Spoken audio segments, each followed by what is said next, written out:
Après la sagesse, frères et sœurs, l'intelligence est un autre don de l'Esprit Saint.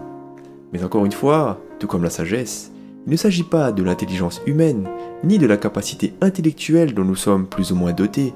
C'est au contraire une grâce qui suscite chez le chrétien la capacité d'aller au-delà de l'aspect extérieur de la réalité, de scruter les profondeurs de la pensée de Dieu. L'intelligence permet de intus legere, de lire de l'intérieur.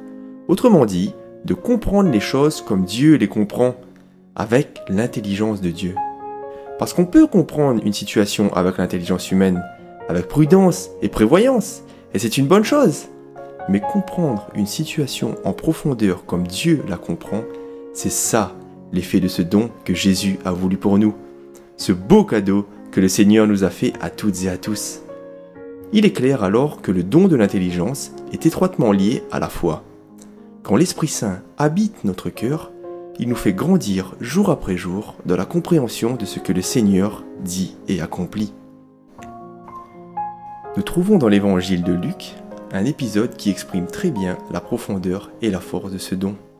Lorsque les deux disciples quittent Jérusalem déçus et accablés par la mort de leur rabbi, la tristesse et le désespoir les empêchent de voir que Jésus ressuscité marche et discute avec eux. Mais quand le Seigneur leur explique les Écritures, afin qu'ils comprennent qu'ils devaient souffrir, mourir, puis ressusciter, là, leur cœur s'ouvrit et l'espoir renaît. Nous pouvons très bien lire l'Évangile et comprendre quelque chose, mais si nous le lisons avec ce don de l'Esprit, nous comprendrons la profondeur des paroles de Dieu. Le don de l'intelligence est important pour notre vie chrétienne. Il ouvre notre esprit. Alors, chers frères et sœurs, demandons-le au Seigneur pour que chacun d'entre nous puissions comprendre les paroles de Dieu. Amen.